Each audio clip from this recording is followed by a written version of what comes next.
প্রধানমন্ত্রীর দায়িত্ব পালন করবেন। তিনি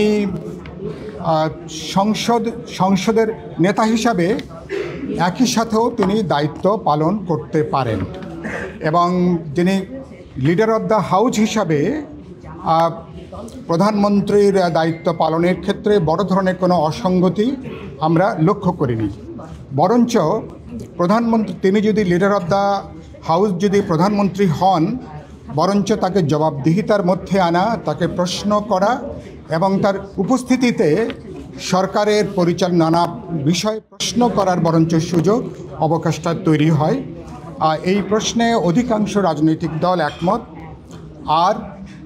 আর আমরা বলেছি একই সাথে কিন্তু রাজনৈতিক একই সাথে প্রধানমন্ত্রী তিনি লিডার অব দ্য হাউসে যখন থাকছেন, একই সাথে আবার দলীয় প্রধান হিসাবে আমরা মনে করি থাকাটা উচিত না। এটা আন্তর্জাতিক অনেক অভিজ্ঞতা নিয়ে আলোচনা হয়েছে। অনেক সময় সরকারের সাথে দলকে আলাদা করা যায় না, অনেক সময় দলের সাথে সরকারকে আলাদা করে চেনাটা খুবই অসুবিধা হয়। পুরো ক্ষমতার যে কেন্দ্রীভবন, ক্ষমতার যে অগণতান্ত্রিকভাবে যে একটা স্বেচ্ছাচারিতা চালানোর যে সুযোগ, এই সুযোগটা তৈরি হয়েছে অতীতে। সেই জায়গাটা আমরা বলতে পারেন এবারকার সংস্কারের গুরুত্বপূর্ণ জায়গা, যেটা যত বেশি আমরা বিকেন্দ্রীকরণ করতে পারবো, যত বেশি দায়িত্বগুলোর আমরা ভাগ করতে পারবো, তত বেশি এটা জবাবদিহিতার জায়গাটা বাড়ে এবং এককেন্দ্রিক যে অগণতান্ত্রিক ক্ষমতা কাঠামো, সেই জায়গাটা এড়িয়ে যাওয়া সম্ভব। এটা নিয়ে আলোচনা হয়েছে। দুপুরে খাওয়ার বিরতির সময় ঐক্যমত্য কমিশন নিজেরা বসবেন। বসার পরে আমরা আশা করছি আজকে বিকেলেই এ ব্যাপারে তারা তাদের দিক থেকে একটা প্রস্তাবনা তারা আজকে হাউজে তারা এটা উত্থাপন করবেন। প্রথমত তারা গত রাত্রে আমাদেরকে যে বক্তব্যটা দিয়েছিলেন, সেই বক্তব্যটা আজকে তারা আবার সংশোধন করে তারা যেভাবে হাজির করেছেন, সংবিধানে রাষ্ট্র পরিচালনার মূলনীতি হিসাবে সাম্য, মানবিক মর্যাদা, সামাজিক ন্যায় বিচার, গণতন্ত্র, ধর্মীয় স্বাধীনতা এবং সম্প্রীতি উল্লেখিত হবে। তারা যেভাবে উপস্থাপন করেছেন তাতে এই ধারণা করবার অবকাশ আছে যে তারা আমাদের বিদ্যমান সংবিধানে, বিশেষ করে পঞ্চদশ সংশোধনীর পরে যেভাবে ৭২-এর সংবিধানের মূলনীতি যেভাবে উল্লেখিত হয়েছিল, আপনারা জানেন পঞ্চদশ সংশোধনী হবার পরে মূলনীতি হিসাবে সেটা আবার ফিরে আসছে।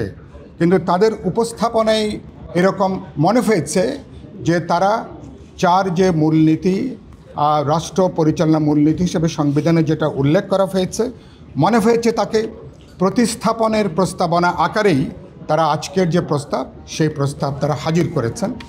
আমাদের দিক থেকে আমরা যেটা বলেছি বা যারা কিছু কিছু দল আলোচনা করেছেন, আমরা মনে করি সংবিধানের যে 4 মূলনীতি, এটা পাকিস্তানি জমানা 23 বছরের লড়াই, বিশেষ করে আমাদের 1971 সালে আমাদের মহান মুক্তিযুদ্ধ, যেটা আমাদের জনগোষ্ঠীর গত 5000 বছরের ইতিহাসের সবচেয়ে গুরুত্বপূর্ণ রাজনৈতিক সংগ্রাম, সবচেয়ে গুরুত্বপূর্ণ রাজনৈতিক ঘটনা, যার মধ্য দিয়ে সংবিধানের মৌল যে রাষ্ট্র পরিচালনার 4 মূলনীতি, যেটা আমরা ঠিক করেছিলাম। সুতরাং আমরা মনে করি অতীতে নানা রাজনৈতিক সমীকরণ থেকে এই রাজনৈতিক মূলনীতিকে পরিবর্তন করা হয়েছে, তাকে সংশোধন করা হয়েছে। পঞ্চদশ সংশোধনের মধ্য দিয়ে সেটা আবার একভাবে প্রতিস্থাপিত হয়েছে। আমরা মনে করি আর এই ঐক্যমত্য কমিশনের এই জায়গা থেকে সংবিধানের এই মূল নীতিমালার ক্ষেত্রে পরিবর্তন, প্রতিস্থাপন অথবা হস্তক্ষেপের কোনো সুযোগ নাই। যেটা যোগ করা যেতে পারে, আমরা বলেছি প্রোক্লামেশন অফ ইন্ডিপেন্ডেন্স, আমাদের স্বাধীনতার ঘোষণাপত্রে সাম্য, মানবিক মর্যাদা, সামাজিক ন্যায় বিচার যেটা উল্লেখ করা হয়েছিল, আর যেটা ৭২-এর সংবিধান পুরোপুরি ধারণ করতে পারেনি বলে আমাদের ধারণা, সেটাকে এখানে উল্লেখ করা যেতে পারে ওই 4 মূলনীতির সাথে।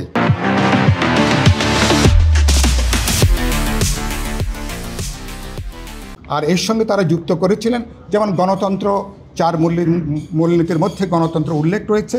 সুতরাং এখানে গণতন্ত্র উল্লেখ না করলে চলবে।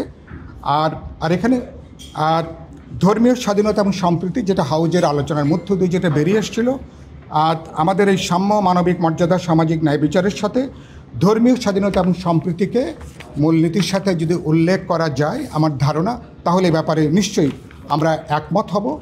আর এই প্রশ্নে যদি কোনো একমত হওয়া না যায় শেষ পর্যন্ত, আমি আপনাদের মাধ্যমে দেশবাসীকে জানাতে চাই, তাহলে এটা এই মুহূর্তে এ ব্যাপারে আলোচনা না এগিয়ে পরবর্তী নির্বাচিত পার্লামেন্ট পরবর্তী রাজনৈতিক তৎপরতার মধ্য দিয়ে এই পুরো বিষয়টাকে আমাদেরকে ছেড়ে দেওয়াটাই সমীচীন কাজ হবে।